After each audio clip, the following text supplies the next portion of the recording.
We are back, and we are joined now by José Luis Granados Ceja, Mexican journalist, staff writer at Venezuelanalysis, and presenter on Sin on Mexico's Canal Once. José Luis, thanks so much for coming on the show today. Oh, thank you very much for inviting me. Of course. So yesterday, Trump announced that his administration had bombed a second boat that they claim, without evidence, was carrying drugs from Venezuela. They killed 3 people this time. They killed, I think, a dozen or 11 folks in the first attack on the boat. Just the first boat. Just give us your reaction to this news and how this is a clear escalation by the administration to try to goad Venezuela into some sort of response.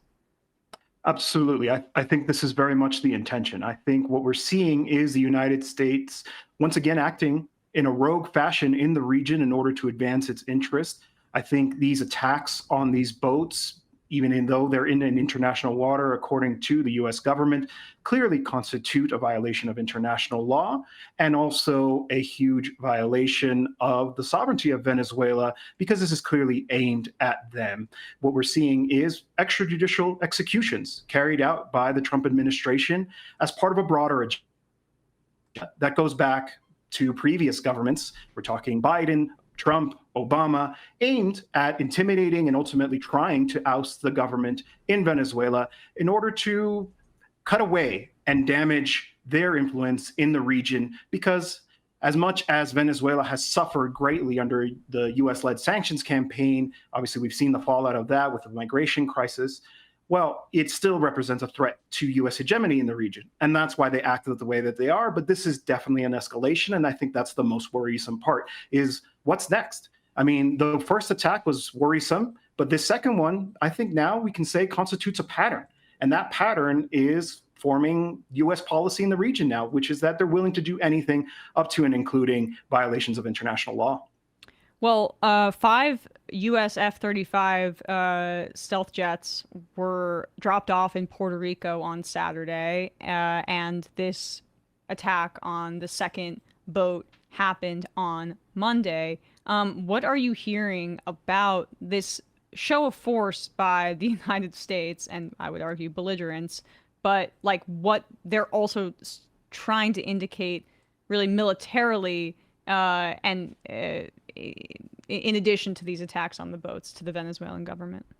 Yeah, it definitely speaks to the links that they're clearly willing to go to. We also saw recently the decertification in the narco trafficking fight in neighboring Colombia. This, I think, what we might be witnessing is the beginning of what we could call a strategic retreat by the United States into its traditional sphere of influence. Obviously Western Europe, but even then we see them aligning differently. But certainly Latin America, I detest the term, but they have always viewed Latin America as their backyard. And I think given the rising influence of China, especially here in Latin America, there's only a handful of countries now whose #1 trading partner is the United States. The rest of them, it's China. I think what they're seeing is to try to retreat into this hemisphere where they feel like they can exert more influence by any means necessary, right? We saw that with this administration, a bit of an abandonment of soft power in the region, you know, the defunding of USAID and the rest of it. Not that I'm a fan of the work that USAID did in the region, but it shows what their priorities are. It's to use physical force, military force, in order to send a message. And I think the message is also for all the region, not just Venezuela and Mexico in particular, I think, as well.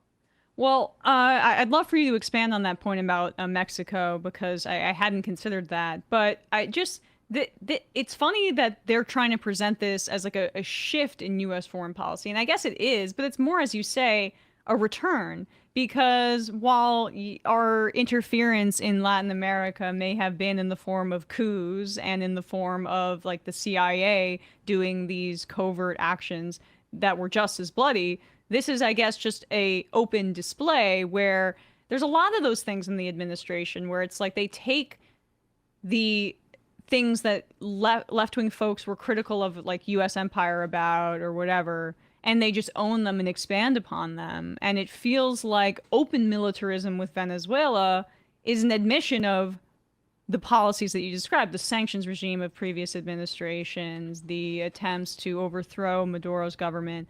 Like, that was obvious to everybody, and so now they're just openly doing it. That's exactly right. And I think it is a way, a sort of a reflection of the kind of prevailing authoritarianism that defines this administration in Washington right now, of wanting to do things however they want, and the consequences be damned. I mean, I really think we have to emphasize just how outlandish it is that they are attacking small vehicles, small vessels, right? That apparently in the case of the first one, we now have information that there was actually 2 strikes to kill the survivors after the first one, and they were actually retreating. Even if we were to accept this notion that they're putting forward that this constitutes an imminent threat, which of course is not believable, but even if we were to accept it, it's clearly an international crime what they did to attack a boat that was retreating, that's fleeing. That isn't even a combatant. These are civilians. They may or may not. There actually is no evidence that there is any drug trafficking happening. It's quite suspicious. There was 11 people. It might have actually been a human trafficking operation, given the amount of people that were there. And it's ludicrous because we saw Trump say, well, the proof is the bags of cocaine and fentanyl that were exploded all over the ocean. I mean, it's almost like they're laughing at us in our faces, because to begin with, there's not a lot of cocaine that's trafficked through Venezuela. That has been a deliberate exaggeration as a means to manufacture consent. But also, there is 0 fentanyl that comes from Venezuela. Fentanyl's production is actually mostly concentrated to within the U.S. itself with the precursors, or actually here in Mexico and then crossed over. So they really are just kind of going beyond the pale in this regard. And I think we should mention, right, who are the actors? Yes, of course, it's Trump. But who's really calling the shots, I think, when it comes to this? It's Marco Rubio. Marco Rubio is relishing this opportunity as Secretary of State to finally go after all of the people in this region that he has always focused on back when he was senator from Florida, all of these left-wing governments in the region that have been a thorn in the side of Washington. And he's clearly on a campaign to affect them all, even the more moderate governments, like in Brazil. We saw Landau, his deputy secretary of state, saying they're trying to rescue Brazilian democracy because they did the right thing and convicted a coup plotter in Jair Bolsonaro for his attempt to subvert constitutional order in Brazil. This is the United States government behavior in Latin America today. Can you talk a little bit more about Rubio? And I think that fits into the theme here of what we're talking about, this just being an escalation of previous policy as opposed to an entire departure from it. Rubio's history as a pro-capitalist kind of descendant of Cuban exiles has colored his entire career in both when he was a senator. I think he was on either armed services, or I'm forgetting exactly what committee he was, but this was a central pillar of his career. And it sounds very much like Stephen Miller, but it may not be. I mean, this is also a way to kind of undercut Maduro and economies that close themselves off to U.S. capitalism, and using blunt force to do so is important. Absolutely. And, whenever Rubio comes up, I think it's important to mention that he often talks about being the child of Cuban exiles, but his parents actually fled the Batista regime, not the Castro regime. And so he's, instrumentalized it because it's useful politically for him, right? That's his intention here. But yes, he's very much the one who's the driving force right now behind this policy. He said it himself. It was one of those, they said the quiet part out loud moments while in Mexico. He was here on a visit, an official visit. And he says, well, this old strategy of simply interdiction, of capturing and arresting, it's not working. So we're just going to blow them up. It's basically trying to intimidate all of the actors in the region through the threat of force. And I think the fact that we've now seen it twice, and not to mention as well, this one's actually in some ways somewhat more severe, was the detention of a fishing vessel that was in Venezuelan waters, right? And so they seem to have no regard at all whatsoever for respect for sovereignty. And I think that's really important for the entire region to pay attention to. Marco Rubio is somebody who will not respect the sovereignty of countries. He may say so, like he did when he was here in Mexico, but it's clear they don't actually believe any of these words. And so I think the region would be well poised to pay attention to this and respond collectively. We've seen some attempts at a regional response. We do have the Community of Latin American and Caribbean States, the alternative to the OAS called CELAC. But even there was not a unanimous statement, because there are some countries in the region who think that strategically their best option here is to align themselves with Marco Rubio and his disregard for sovereignty. But that's a very dangerous road to go on. I mean, ultimately, it could spell an attack on their own sovereignty. The U.S. has often turned on its own allies as soon as they're inconvenient. And speaking of allies, it's quite interesting, right? The entire basis of all of their work right now is the alleged drug trafficking that's happening, when their closest ally in South America is Noboa in Ecuador. And that has become the key transit point for the distribution of cocaine throughout the world. It's happening in the ports with the complicity of the state, most likely, and that's their ally. So it's really hard to take them seriously. And really, we have to understand what this is. It's U.S. imperialism. It's the U.S. trying to exert its influence over counter-hegemonic governments, be it Venezuela, Nicaragua, Cuba, but even other governments like Brazil or Mexico, where even if the slightest bit of resistance against Washington's agenda in the region, which is of course driven an interest of securing resources and cheap labor, is threatened by these governments. Hey, can you expand a little bit more on what you were saying about attempts at solidarity and Mexico's role in it as well? Trump on the campaign trail repeatedly threatened to invade and bomb Mexico, one of our closest allies. We share a major border with them. Also, in terms of trade relationships, Sheinbaum has not, Trump has not been able to bully her in the way that he has other leaders, in part due to her enormous popularity, but also because the United States is really dependent on Mexico. So how could this be sending a message to Mexico where, from my estimation, Mexico has all the leverage over the United States right now? It's absolutely true. Mexico has a lot of leverage, and Sheinbaum has been really crafty in using that leverage to be able to negotiate with Trump, given how difficult it can be to negotiate with him. He even reluctantly admits that he was a fan of her predecessor, López Obrador, and that, she's cut from the same cloth, but even then, lauding her with a lot of positive language. But it's precisely that. It's because of the relationship. The U.S. can't, in this moment, afford to have Mexico as its enemy, right? Trump's previous administration, made a lot of moves that made it so actually China stopped being the #1 trading partner of the United States, and it became Mexico. A lot of that manufacturing came here. So today, the #1 trading partner of the United States is Mexico, and that does give Mexico a lot of leverage, right? But in terms of why this is also a message for Mexico, of course, this first attack happened on the day that Marco Rubio was meant to have this visit here inside of Mexico with the president. And so a lot of analysts suspected that the timing was no coincidence. And of course, because there are hawks in the Trump government who are interested in, precisely as you said, to follow through on this Trump threat during his campaign to invade or to bomb, there are a number of actors inside of his government who are convinced that that's the solution, in the same way that there are people who are convinced that the solution is to bomb boats in the Caribbean, that this is the only way to deal with the narco trafficking issue.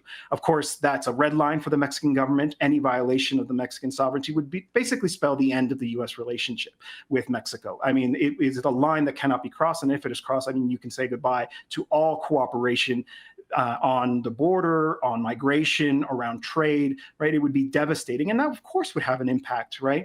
I think things are really starting to catch up now in terms of the error of Trump's ways when it comes to managing the U.S. economy, and blowing up the relationship with your #1 trading partner would likely spell a sharp increase in prices that would be reflected very, very quickly. I don't think that wholesalers or supermarkets or the rest of it could actually absorb those costs. And so they're playing with fire. And I think they're trying to say, well, look, we're willing to do it, so you better play nice with us and, cooperate with us. And there has been extensive cooperation, and they've established this high-level bilateral meeting where they'll be able to update on a regular basis. I think that's really important, because I do think that a lot of the people who want to bomb Mexico are not aware of all of the cooperation that is actually happening, and the really deliberate, determined effort that's happening here in Mexico from the government to maybe a degree that actually could be criticized with the mobilization of the National Guard and all of the rest of it, the containment of migrants at Mexico's southern border. All of this is happening at the behest of the United States. And so strategically here, the Mexican government is trying to basically keep the monkey off their back, trying to keep the United States from demanding even more. But it is getting tricky. There was an article not too long ago where it talked about the discontent that is inside of the Mexican government, because it does seem like the U.S. is asking the impossible. They want Mexico to solve the drug problem in the United States when there's only so much that Mexico can do. Really, the problem is on the other side, the demand side. It's not so much the supply. And hopefully the United States can rectify its behavior and treat this issue of addictions in the way that it should, as a public health concern, right? Of actually informing and working and rebuilding social cohesion, which I think plays a large role in the sort of turn and the addiction crisis that does exist in the United States, right? There's nothing Mexico can do about that. What the United States is asking is the impossible. And I think really it's important for them to realize that Mexico actually is doing a lot, but there are lines that cannot be crossed, which is, of course, if they decide to send troops or drones or bombing, all of that would be a disaster for the U.S.-Mexico relationship. Well, I mean, it occurs to me that it really is using, first of all, Venezuela has major oil reserves. We haven't touched on that at that point, but at this point, but it's using the tactics of militarism in the Middle East that was also motivated by oil, shockingly, and it not wholly, but in many ways, yes, and using the war on drugs framework that has been reserved for the Americas, domestically against its own population here in the U.S., but also, of course, the war on drugs and the militarism and how it ravaged Latin American countries. And then using taking our bombing tactics from the Middle East and applying it here domestically, so that we're ensuring some sort of like dominance over the region that I think you can also fit our immigration policy into, where it's like, we want to exploit labor over there, and we're going to make sure that that labor is exploited in your country and not and yeah, in our country to a degree, but we'll extract and we'll deport all these folks back to Latin American countries, and you will be subservient to us, and this is the reality we're going to create, and we will punish anybody that does not accept that reality. That's where we're at this point. That's absolutely right. And it's kind of tragic, right? It's a combination of two very failed wars, right? The first, the war on terrorism, and the war on drugs. And this combination, as if somehow that's going to miraculously produce a better result. But it's the same logic that we saw applied, in West Asia, the Middle East, of wanting to control resources through force. And in the case of Iraq, right, up to and including invasions. And so, Venezuela has been very diligent in defending its sovereignty and its right to decide what happens with its resources. And that's the part that irks the United States the most, because, they're not able to engage in that value transfer that you were alluding to previously, of basically super exploiting here in the South in order to bring all of that value into the North and, line the pockets of capitalists in the United States. And so, if you would ask me my opinion around the success of this, I think it's doomed to fail, right? This kind of strategy didn't work in the war on terror, and it didn't work in the war on drugs, and somehow thinking that they're going to bring them together is going to actually attend to this problem. Of course not. And if anything, the increasingly worrisome domestic situation is going to make, I think, the United States act even more erratically and bring some of those really terrible precedents into this region. For example, I think about the assassination of General Soleimani from Iran. That was clearly a U.S. operation in that sense. And so we're seeing this happening here. And I do think that it's something to consider, for example, in the case of Venezuela, with these threats, with this bravado, this bellicose language. I don't think the troops that they have mobilized near Venezuela are enough to invade. I don't think that that's what's on the table, to be honest, right? It took 15,000 troops to invade Panama. It'd be much more difficult to invade Venezuela. And so far, it looks like they only have around 4,000. But they could go for a decapitation strike, hitting key leadership, the defense minister, or even up to Maduro himself. right? And it would be incredibly destabilizing. Oh and my I think, gosh. yeah, it would have ripple effects in the region. It would be terrible, and it would actually even I think cause some of their allies in the region to think twice about their relationship. But I don't think it's off the table. I mean, we're talking about a government that is acting in a qualitatively different, more aggressive manner. This is in a rogue-like fashion of up to and including could be this kind of attack. Obviously, they're taking precautions.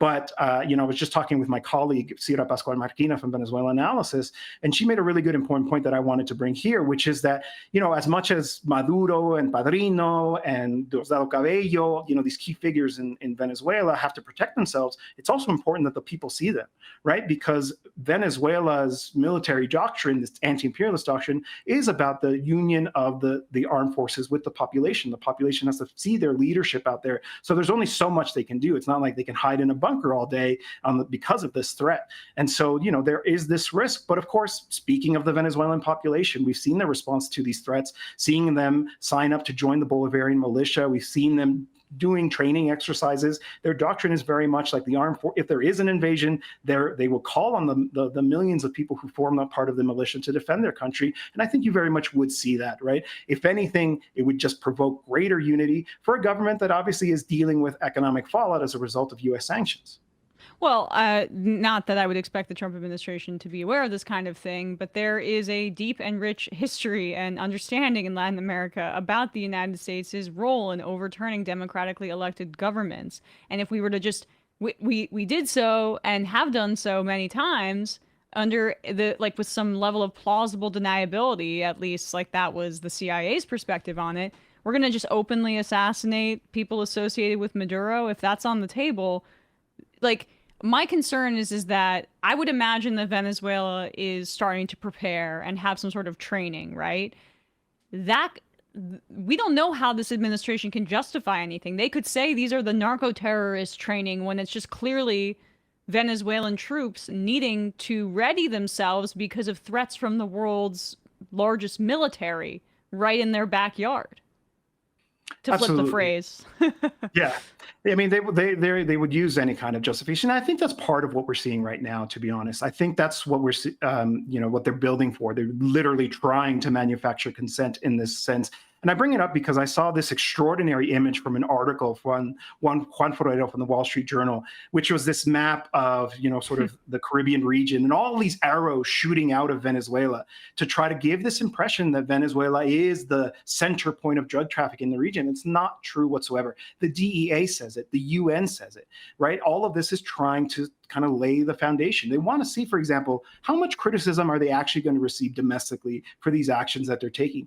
Fortunately, we are seeing some pushback from this or that, representative saying that this is questionable. Congress is the only one who's authorized to for war resolutions. They should hold the government to account and ask for clarity around these strikes. It is not believable that these are imminent threats. These boats cannot make it from Venezuela all the way to Florida, for example, right? And it's quite likely they were actually headed to a different Caribbean island. And so I think that we need to demand more, and also the U.S. population should demand that of their representatives. Do you really want to walk into another military quagmire where you'll be bogged down and you'll be hated by this region, which appears to be all that the United States really has left in the world in terms of close relationships with regional leaders? Well, thank you so much for coming on today, José Luis Granados Ceja. You can check out his work over at Venezuelanalysis and down in Mexico's Canal Once. Forgive me for my poor pronunciation, as always. José Luis, thanks so much for your time today. Thank you so much. I'm glad to have this opportunity to talk about this with all of you. Absolutely. Thank you. Hey folks, don't forget to hit the subscribe button and check out our daily show. We do it every day at 12 p.m. Eastern for about 2.5 hours. We even take phone calls. You should check that out.